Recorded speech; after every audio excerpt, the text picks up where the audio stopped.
What's up mga ka-recap? Kung gusto nyo ang mga ganitong content about time travel and sci-fi, huwag kalimutang mag-subscribe at i-like ang video na ito upang magganahan ako sa pag-upload ng mga bagong videos at sabay-sabay tayo mag-enjoy. Halika, simulan na natin! Nagsisimula ang pelikula sa isang aerial view ng malawak na skyline ng London. Unti-unting nagzo-zoom papunta sa magaspang at puno ng krimen na lugar kung saan nakatira ang binatilyong si Tom. Habang nakaupo siya sa harap ng kanyang computer, napupuno ang paligid ng malalakas na sigaw at nakakabahalang mag-aingay mula sa labas ng kanyang bintana. Kinaumagahan, habang papunta siya sa paaralan, nagulat si Tom nang lapitan siya ng kaibigan niyang si Danny mula sa likuran at ibinigay sa kanya ang isang nanakaw na cellphone na iniaalok niya sa murang halaga. Sa klase, hirap mag-focus si Tom sa aralin dahil palagi siyang naaabala ng pagtingin kay Lucy, ang malapit niyang kaibigan na may lihim siyang nararamdaman. Pagkatapos ng klase, binigyan siya ni Danny ng payo at hinikayat siyang magtapat kay Lucy. Eksakto namang nakita nilang paparating ito. Lumampas si Lucy sa kanila at habang naglalakad sila, kaswal niyang tinanong si Tom kung maaari ba siyang tulungan sa pagre-review at inimbitahan siyang pumunta sa kanila mamayang gabi. Matapos maglakad-lakad sa bahay ng ilang oras, balisa at kinakabahan, nagpasya na rin si Tom na pumunta sa bahay ni Lucy. Pagdating niya, nakabukas ng maluwang ang pintuan, kaya't nakaramdam siya ng kaba habang maingat na pumapasok. Sa pagdaan niya sa sala, nabigla siya nang makita ang kapatid ni Lucy na walang malay na nakahandusay sa sahig sa harap ng telebisyon. Nagulat si Tom at tinawag si Lucy, ngunit bigla siyang hinarap ng 4 na lalaking nakamask na lumabas mula sa kwarto nito at ang isa ay may hawak na kamera na nagre-record. Sa matinding gulat, sinubukan ni Tom na tumakas, ngunit nang bunutin ng isa ang baril, napilitan siyang tumawag sa pulis.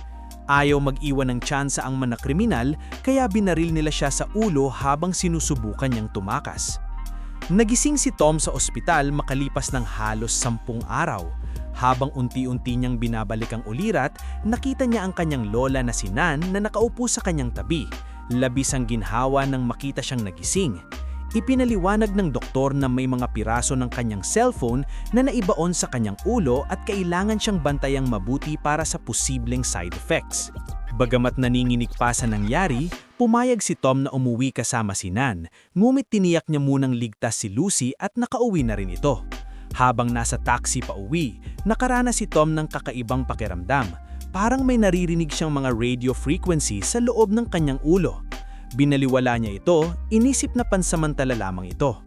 Ilang araw matapos siyang makabalik sa bahay, maharang hinikayat ni Nan na dalawin si Lucy. Sinasabing matutuwa itong makita siya. Sinunod si Tom ang payo kahit patuloy pa rin ang kakaibang aberya sa mga electronic devices sa paligid niya. Pagdating niya sa apartment ni Lucy, sinalubong siya ng ina nito at pinapasok sa kwarto. Nakaupo si Lucy sa kanyang kama at nang makita si Tom, gumiti siya ng mainit na nagpagaan sa tensyon sa pagitan nila. Nagbiro siya na natutuwa siyang hindi namatay si Tom na siyang pumawi sa ilang ng awkward na katahimikan. Humingi si Tom ng paumanhin, dala ang guilt na hindi niya siya naprotektahan noong gabing iyon. Ngunit tiniyak ni Lucy na hindi niya kailanman sinisi si Tom. Pauwi na si Tom nang magsimulang siyang makinig ng pira-pirasong usapan sa telepono ng mga tao sa kapitbahay. Ang biglaang pagbaha ng mga boses sa kanyang ulo ay nagpaikot ng kanyang paningin at nagdulo ng pagkaluntog. Sa takot, dali-dali siyang umuwi at doon niya nakita ang isang kakaibang tanawin. Malinaw niya niyang nakikita ang TV frequency na ipinapadala sa ating screen. Napansin ni Nan ang kanyang kakaibang kilos at malabong tingin, kaya nag-alala ito at dinampot ang telepono upang tumawag ng doktor. Ngunit mabilis niya siyang pinigilan ni Tom at sinabing kailangan niya lang magpahinga. Sa kanyang kwarto, lumala pa ang mga kakaibang epekto. Nakikita niya na ang mga codes, signals at data na dumadaloy sa bawat electronic device sa paligid niya. Parang nabubuksan sa kanya ang loob ng lahat ng digital na bagay. Nang tumingin siya sa lungsod mula sa kanyang bintana, naging sobra ang daloy ng impormasyon at bigla siyang bumagsak, nawalan ng malay sa sahig. Kinaumagahan, nang magkamalay si Tom, may alaala mula sa pagbisita niya sa apartment ni Lucy na biglang sumagi sa isip niya. Mahalagang detalye na hindi niya napansin noon. may hindi na tama sa pagbisitang iyon ngayon para sa kanya. Naalala niyang nakita niyang isang projected notification mula sa router ni Lucy na nagpapakitang may nakakonect na iPhone na pangalang Eugene. Kaklase nilang iyon. Hindi siya mapakali sa detalyeng iyon, ngulit itinago niya. Noong Lunes, kahit sa tutulang ni Nan, nagbihis si Tom para pumasok sa paaralan. Bago siya dumiretso doon, dumaan muna siya sa bahay ni Danny. Nagyakapan ng magkaibigan at halatang ginhawa ang naramdaman ni Danny nang makita siyang buhay. Habang naglalakad sila, sinabi ni Danny na kaunti lang ang narinig niya tungkol sa nangyari at pinayuhan si Tom na kalimutan na iyon at mag-move on. Ngunit sa klase, hindi makapag-focus si Tom dahil sa lumalaking galit sa kanyang dibdib. Gamit ang kanyang bagong kakayahan, inaccess ni Tom ang cellphone ni Eugene at natuklasan ang isang nakakakilabot na video, patunay ng ginawa nila kay Lucy. Sinakop siya ng matinding galit. Sa matinding konsentrasyon, pinainit ni Tom ang cellphone ni Eugene hanggang masira ito sa kamay ng binatilyo na nag-iwan sa kanya na gulat at litong-lito.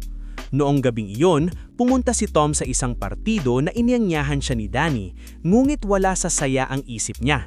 Sa halip, maingat niyang inobserbahan ng mga tao, inuugnay sa isip ang mga mukha sa mga salarin na nakita niya sa video, tinutukoy ang mga detalyeng nagpapaiba sa kanila. Samantala, si Lucy ay tuluyang lumayo sa lahat, ikinumong siya sa kanyang kwarto at hindi kayang harapin ang mundo. Lasing sa alak, droga at sariling galit, nakita ni Tom si Eugene at handa na siyang komprontahin ito. Ngunit bago pa siya makalapit, pinigilan siya ni Danny at kinalagad sa labas. Pinagalitan siya ni Danny, pinaalalahanan na kakagaling lang siya sa tama ng bala at huwag gumawa ng padalos-dalos. Sa gitna ng init ng ulo, isiniwala ni Tom na alam niyang sangkot si Danny sa pagbebenta ng droga.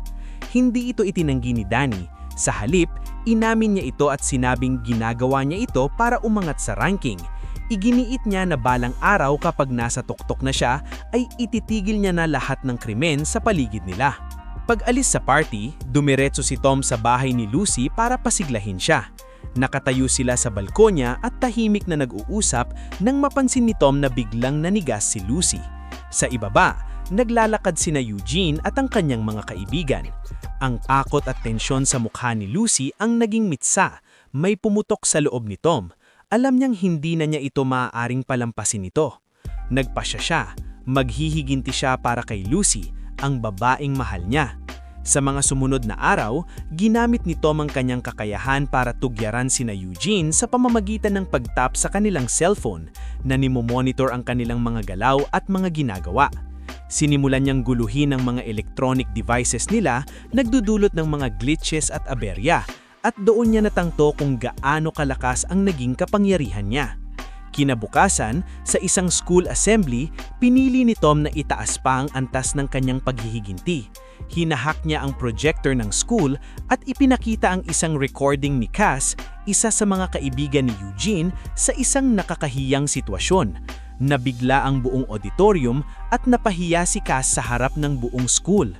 Kontento sa kanyang nagawa, dumilen si Tom si Lucy at ikinwento sa kanya ang nangyari. Naintriga si Lucy at nag-text sa misteryosong numero na matagal nang nagme-message sa kanya. Hindi niya alam na si Tom pala ang sumasagot gamit ang kanyang isip. Tinanong niya kung ang kausap niya ba ang gumugulo kay Eugene at sa grupo nila. Walang pag-aalinlangan, sumagot si Tom sa pamamagitan ng telepathic communication. Habang patuloy ang kanyang mga katanungan, patuloy din ang kanyang mga sagot, sinisiguradong wala siyang maghahaninlag. Tinanong ni Lucy kung bakit siya ang pinunterya ng gang. Doon nalaman ni Tom na ang atake ay parusa sa kanyang matandang kapatid na tumanggi sumami sa gang. Si Lucy ang ginawang mensahe. Habang nakaupo sa kanyang tabi, tahimik niyang sinasagot ang mga katanungan niya. Pinapanatiling ilusyon na isa lamang siyang anonymous na tagatulong. Nang tanungin ni Lucy ang pangalan ng kanyang lihim na kakampi, sinabi ni Tom na tawagin niya siyang iBoy. Upang gumaan ang pakiramdam ni Lucy, iminahagi ni Tom na kumain sila sa labas. Alam niyang hindi pa ito lumalabas ng bahay mula nang nangyari ang insidente, kaya pinangako niyang hindi na niya siya iiwanan at proprotektahan niya siya mula ngayon. Sa kanilang pagbalik sa bahay ni Lucy, hinarang sila ni Eugene at ng kanyang mga kaibigan at inakusahan sila ang may kagagawan ng paggugulo sa kanila. Mabilis na ayos ni Tom ang sitwasyon sa pamamagitan ng pagpapadala ng fake text sa gang na naglilinis sa kanila sa anumang hinala. Kinagabihan, sinundan ni Tom ang gang at nakita silang sumusubok na magnakaw ng sasakyan. Gamit ang kanyang kakayahan, ikinulong niya sila sa loob ng kotse at pinainit ang makina hanggang puno ito ng usok. Sa pamamagitan ng radyo, hiningi ni Tom na sabihin nila kung sino ang nag-utos ng atake kay Lucy. Sa matinding takot, nabanggit ni Cass ang pangalan ng kanilang boss. Matapos malaman kung sino ang nakalikod ng lahat, pumunta si Tom sa bahay ng boss at hinak ang kanilang TV na ipinapakita ang isang video nito habang umiihi sa kotse ni Katz. Galit na galit sa ginawang pangiinsulto, nagmadaling lumabas si Coots at ang kanyang grupo. Habang abala sila, palihim na pumasok si Tom sa bahay at ginamit ang kanyang kapangyarihan upang sirain ang lahat ng electronic device sa loob. Nakakita rin siya ng mga kilong droga na nakatago sa loob ng isang peking speaker at kinuhang mga ito dahilan upang mataranta si Coots at ang kanyang gang. Isang gabi, habang nanonood ng pelikula sina Tom at Lucy sa bahay nito, napag-usapan ni Lucy ang vigilante na lumalaban sa gang. Inakala ni Tom na hahanga si Lucy, mulit nagulat siya nang tawagin nitong katangahan ang ginagawa ng vigilante. Sinasabing kung talagang gusto nitong may mabago, mas marami pa sana ang kailangang gawin upang linisin ang lugar. Tinimu sa puso ni Tom ang kanyang mga salita, kaya nagsimula siyang magplano kung paano pababagsakin ng lahat ng miyembro ng gang sa mga kalye. Nagpasya si Tom na gamitin ang nakaw na cocaine mula kay Coots upang ipahamak sina Eugene at ang kanyang mga kaibigan. Palihim siyang pumasok sa kanilang mga bahay, itinanim ang mga droga sa kanilang mga kwarto at saka nagbigay ng anonymous na tips sa pulis. Nang dumating ang mga pulis, natagpuan ang mga droga at inaresto ang mga kabataan na ipinadala sa bilangguan. Nagdulot ito ng matinding problema kay Coots dahil nagsimulang mawala ang pera mula sa mga ninakaw na droga at nagbanta ang kanyang boss na si Elman na papatayin siya kung hindi niya maaayos ang sitwasyon. Kinagabihan, dahil sa desperasyon, nagpatawag si Coots ng pulong at inutusan ng kanyang grupo na pasukin ang bawat bahay sa kapitbahayan at kumpiskahin ng lahat ng electronic device na kanilang makikita sa paniniwalang sila ay hinahak.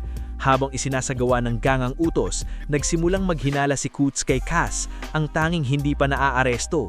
Habang nag-aalburuto ang buong kapitbahayan sa galit at kalituhan, sinisisi si Iboy sa lahat ng kaguluhan, nagpasya si Tom na magtago muna sa loob ng ilang araw upang maisipan ng gang na nawala na siya. Isang umaga, habang palihim niyang pinapakinggan ng kanilang mga usapan, narinig niya si Coots na nagsasalita tungkol sa isang mahalagang delivery na magaganap sa gabing iyon. Handa ng kumilos, sinubukan ni Tom na umalis para sa kanyang misyon, mulit hinarang siya ng kanyang lola at hiniling na malaman kung saan siya palaging nagpupunta. Nang tumanggi si Tom na magpaliwanag at umalis ng bahay, labis na nabahala si Nan. Pinuntahan niya si Danny at sinabing kakaiba na ang kilos ni Tom nitong mamahuling araw at nakiusap na bantayan ng kaibigan at tiyaking maayos ito. Samantala, sinubaybayan ni Tom ang cellphone ng boss patungo sa isang container yard kung saan gaganapin ang palitan ng droga. Palihim siyang pumasok, pinabagsak ang gwardyang magbabantay at sinunog ang mga kilong cocaine na nakatago sa isang crate, tuluyang winasak ang buong supply ng gang. Muid sa pagsiklab ng apoy, biglang sumugod ang mga miyembro ng gang na nagtatago sa mga anino at inatake si Tom.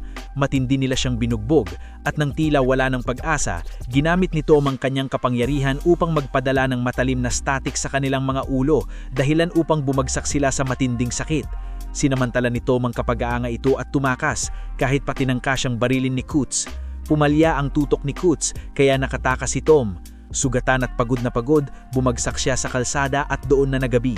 Kinabukasan, nagkaroon ng mainit na pagtatalo sina Tom at Lucy dahil hindi siya nakasama sa napag-uusapan nilang sabay pumunta sa exam. Sinubukan niyang habulin si Lucy upang humingi ng tawad, ngulit habang naglalakad sila, may nakita silang kumpon ng mga tao na nakatingin sa isang nakakaginhawang tanawin. Si Cass, nakabitin sa kanyang bahay, malinaw na ginamit bilang babala sa iba.